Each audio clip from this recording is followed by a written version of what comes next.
Hi hello नमस्कार, स्वागत आहे आणखी एका नवीन व्लॉगमध्ये आणि माझ्या यूट्यूब चॅनलवर, ज्याचं नाव आहे श्रद्धा हाऊस क्वीन. आजचा दिवस तुम्हाला खूप छान जाऊ द्यात, तुमच्या घरामध्ये भरभराटी आनंद असू द्यात अशीच प्रार्थना करून आपण देवाकडे आजच्या ब्लॉगला सुरुवात करूयात. थंबनेलवरनं तुम्ही बघितलंच असेल, मी एक गोष्ट डिक्लेअर करणार आहे आज, पण ते सांगायच्या आधी सांगते, मी महिलांसाठी स्पेशल ही गोष्ट सांगेल.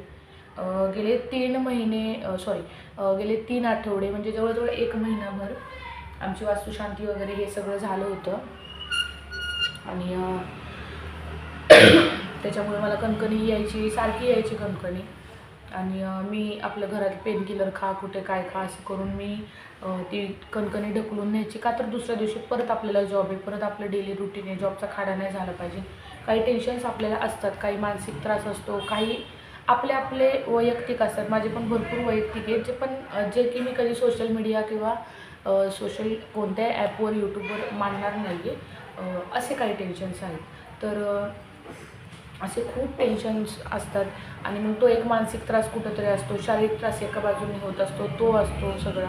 तर बरेच वेळा काय झालं, तर मी सारखा ताप यायचा, अंग दुखतं आहे, गुडघे दुखत आहेत, माझे टाचा पायांचा, मला असं सकाळचं उठले तर मला उभं राहता यायचं नाही आणि माझे एवढं सगळं हे असं पेन व्हायचं. पण मी गोळी खाल्ली संध्याकाळची की सकाळी बरं वाटते, आपलं आवरलं, कामावर गेलं, कामावरून आलं, घरातली जी कामं आहेत ती सगळी केली, झालं, संपलं आपला दिवस, आपली मुलं ह्याच्यामध्येच जायचं. एक साधारण गेल्या आठवड्यामध्ये म्हणजे गेला 1 आठवडा मी कंप्लीट 7-8 दिवस हॉस्पिटलमध्ये काढले. तर खूप जास्त त्रास व्हायला लागला आणि रात्रीची झोप पण लागायची बंद झाली, म्हणजे टोटल. मी उठून बसायचे आणि पूर्ण असं असं माझं कंटिन्यू चालू असायचं. मला इतका दम वगैरे लागायला लागला, पाऊस आला, इतका दम लागायला लागला आणि म्हणजे रात्रंदिवस मी अशी फक्त लोळायची. मला धडमध्ये म्हणजे एक शांत झोप पण नाही लागायची आणि शांत श्वास पण घेता येत नव्हता. मग खूप त्रास झाला, म्हणून मग हॉस्पिटलला वगैरे गेले. तर हॉस्पिटलला गेल्यावर त्यांनी पहिलं तर म्हणले होते की ॲडमिट करायला नाही पाहिजे, म्हणजे नको. पण ज्यावेळेस त्यांना कारण वाटलेलं की नॉर्मल पेन आहे, जे पेन किलरवर क्लिअर होईल. पण त्यांना मी ज्यावेळेस सांगितलं की मला 3 वीक्सची माझी हिस्ट्री आहे म्हणून, तर मग तसं मग डॉक्टरांनी म्हणले की आपण तुमचे मेडिकल टेस्ट वगैरे काय करू. मग रिपोर्ट झाले, ब्लड टेस्ट झाले, सोनोग्राफी झाले, भरपूर हे झाल्यावर मग त्याच्यामध्ये चेस्ट इन्फेक्शन आलं. मला UTIचं इन्फेक्शन झालं होतं जबरदस्त, त्याच्यामुळे सगळ्यात जास्त UTI होतं, त्याच्यामुळं खूप जास्त त्रास झाला मला आणि पोटॅशियम कमी झालं होतं आणि त्याच्यामुळे माझं हार्टवर सगळं प्रेशर आलं होतं. मला दम लागणं वगैरे जे होतं ते सगळं चालू झालं होतं. पहिले 3 दिवस मी जवळजवळ रडण्यात, दवाखान्यात म्हणजे हॉस्पिटलला मी फक्त रडायची, कारण हे इतकं दुखायचं आणि मला सगळेजण एकच मिस करतो, दुसऱ्यांना कशी टोचती. मी स्वतः सिस्टर असल्यामुळं दुसऱ्यांना इंट्राकॅट वगैरे लावताना काही वाटत नाही. काही पेशंट्स खूप त्रास देतात, मग आम्ही दरडावतो त्यांना असं की बास की आता, शांत बसा बाबा. आणि म्हणजे काहींना ओरडावं लागतं, जे वयस्कर वयोवृद्ध असतात त्यांना. तर मग ते झालं आणि मग मला ॲडमिट केलं. तर 8 दिवसानंतर मग मी घरी आले. आता छान बरं वाटतं आहे, म्हणजे थोडा विकनेस आहे. मे बी मला 1 महिना 1.5 महिना जाईन यातनं कव्हर व्हायला अजून, पण थोडा नॉर्मल विकनेस आहे. पण पहिल्यापेक्षा मी बरी आहे, खोकला वगैरे पण छान बरा झाला आहे. तर हे महिलांसाठी मी का सांगितलं, तर ज्यावेळेस फर्स्ट टाईम आपल्याला पेन होतं ना, तर त्याच टायमिंगला हॉस्पिटलला जाऊन जर व्यवस्थित इंजेक्शन आणि अँटीबायोटिकचा जर कोर्स केला, तर ह्या पुढच्या सगळ्या समस्यांना तोंड द्यावं लागत नाही. मग आपल्या मुलांपासून लांब राहा, घरापासून लांब राहा, मग हे टेन्शन, मग ते टेन्शन. तर ह्यातनं सगळ्यातनं आपण वाचू शकतो. आता दुसरी गोष्ट जी मला डिक्लेअर करायची ती आहे, ती शिवम संदर्भात आहे. तर खूप काही विचार केल्यानंतर, खूप म्हणजे अगदी भविष्याचा आणि आत्ता चालू घडीचा म्हणजे वर्तमान काळ आणि त्याचा भविष्यकाळ, हे 2 बघून मी हा डिसिजन घेतला. मी घेतला म्हणण्यापेक्षा म्हणजे माझी फक्त हे होती की मला हे करायचं आहे. मग घरातल्यांना त्याला होकारामध्ये बदलायला थोडा वेळ गेला मला, पण खूप तो पण मोठा टास्क होता, कारण सगळे निर्णय एकटं नाही घेऊ शकत.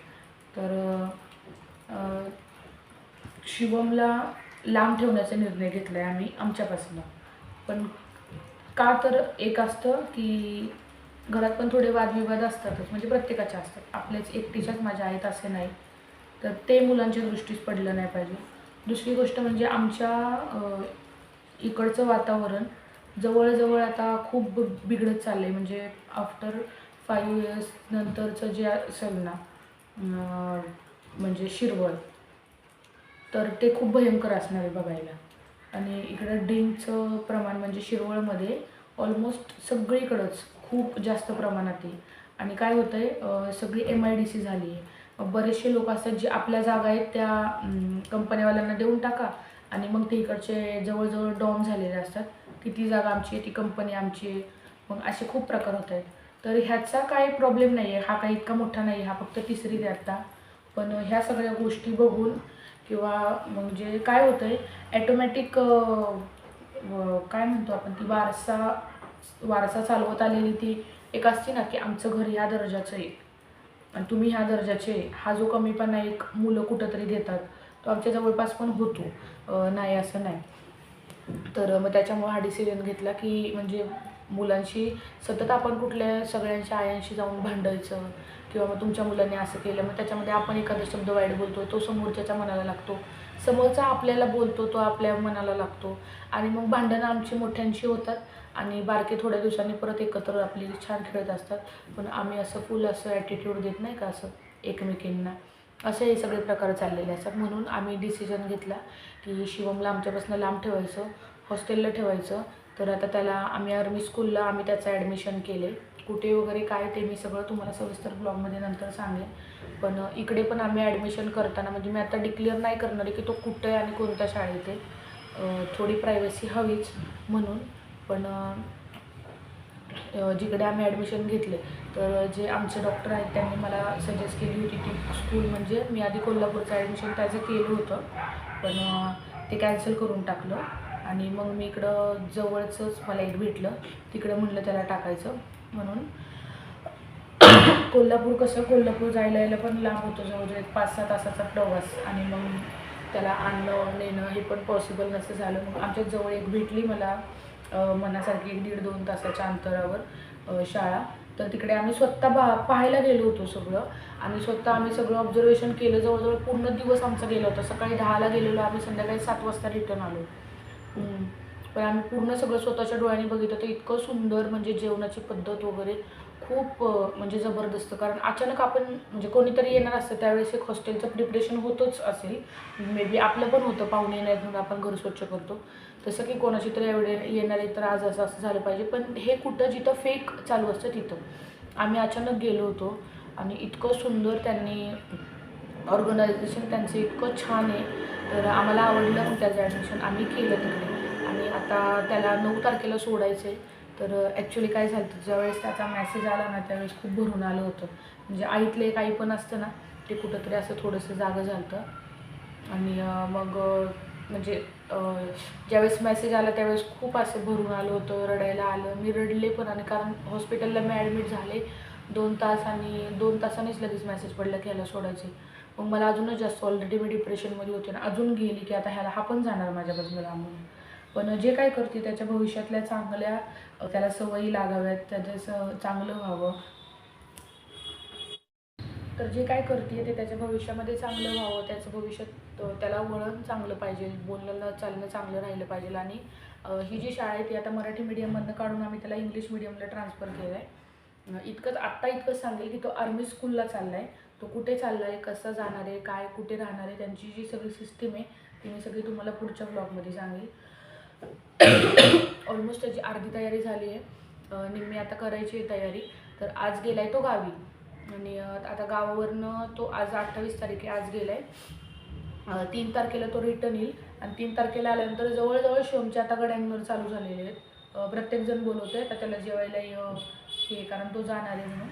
आणि 9 तारखेला आम्ही त्याला सोडणार आहे. तर इथनं पुढचे मी इमोशनल ब्लॉग एका लाईव्हला बोलले होते, मी एका ताईच्या लाईव्हला, की माझे पण इमोशनल ब्लॉग चालू होणार आहेत. तर ही पहिली डिक्लेरेशन आहे की तो हॉस्टेलला चालला आहे.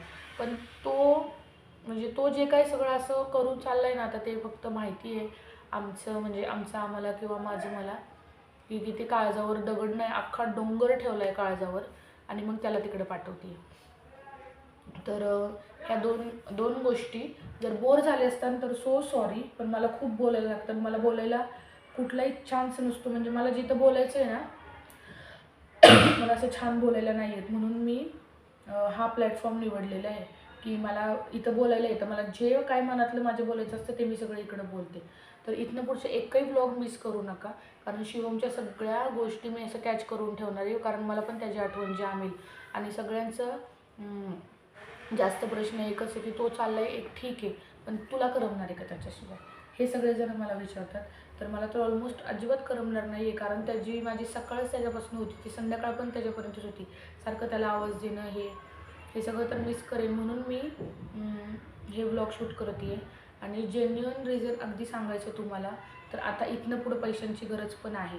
तर मी यूट्यूब थ्रू मला थोडंफार काही इन्कम चालू झालेलं आहे आणि त्याच्यामध्ये अजून भर व्हावी आणि अजून ते वाढावं, म्हणून मी यूट्यूब पुन्हा एकदा कंटिन्यू करण्याचा निर्णय घेतला आहे.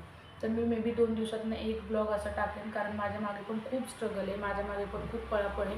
त्यातनं पण वेळ काढून मी पोचण्याचा प्रयत्न करत असते तुमच्यापर्यंत. तर तुमच्याकडनं एक छोटीशी हेल्प म्हणून फक्त चॅनल सबस्क्राईब करा आणि मी जे व्हिडिओ टाकेल ते शेअर करून माझा पूर्ण व्हिडिओ बघा. एवढीशी तुम्ही मला मदत केली तर मला भरपूर मदत होणार आहे. आणि आपलं जर चॅनल मोठं झालं तर मग मी तुमच्यासाठी आहेच मग सगळ्यांसाठी. तर एवढंच बोलते आणि इथेच थांबते. भेटूया नवीन ब्लॉगमध्ये आपल्या शिवमसोबत आणि शिवमच्या पॅकिंगसोबत. तोपर्यंत बाय बाय.